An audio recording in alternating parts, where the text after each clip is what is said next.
Il appelle cet endroit son showroom. C'est ici sur 2500 mètres carrés qu'il expose toutes ces variétés de fruits. Mais attention, ne cherchez pas une orange ou une banane. Ici, on cultive la différence et l'originalité. Le Zat Rose du Vietnam, voilà, qui est vraiment magnifique et vraiment très appréciable aussi, avec assez peu de graines, donc ce qui fait qu'on peut mieux apprécier la pulpe, la saveur de la pulpe. Une variété de carambole qui vient d'Asie aussi.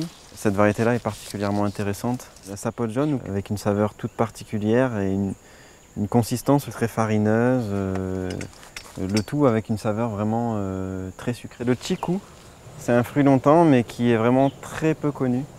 Il aurait été introduit en 1860 par un dénommé Monsieur Couturier. Ça fait 4 ans que Samuel s'est lancé dans la culture des fruits tropicaux. Il espère conquérir le palais des Réunionnais, notamment en améliorant des espèces déjà connues. La témoya par exemple. Le sien est un hybride débarrassé de ses inconvénients. C'est un fruit où la pulpe est vraiment, la chair est vraiment très abondante et on a beaucoup moins de graines en proportion et en comparaison par rapport à un zat. C'est un fruit qui est appelé à devenir vraiment un standard, on va dire, de la famille des anones à La Réunion, et qui va trouver sa place sans aucune difficulté sur les étals de marché dans les années à venir. Toutes les cultures de Samuel sont en bio, une démarche évidente pour lui. Mais le cœur de son activité, ce n'est pas la production de fruits, c'est surtout la pépinière. C'est ici que Samuel et son ouvrier fabriquent les plants qu'ils proposent aux clients. On est à plus d'une centaine d'espèces et variétés différentes.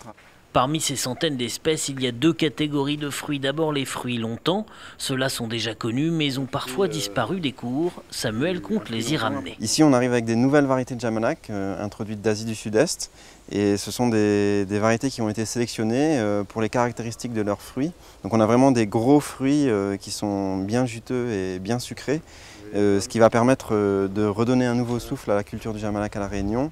Puis il y a les fruits nouveaux, que des espèces qui se plaisent à La Réunion et qui ont tout pour plaire. La bio, on en trouve quand même quelques sujets productifs dans certaines cours de collectionneurs notamment. Et donc c'est un fruit, comme vous pouvez le voir, qui a une chair quand même assez abondante, une seule graine. Et c'est une chair qui est vraiment très sucrée, très douce en bouche. Désormais, Samuel espère pouvoir trouver un terrain plus grand pour produire ses fruits en grande quantité, pour que le palais des Réunionnais puisse retrouver la richesse des saveurs longtemps.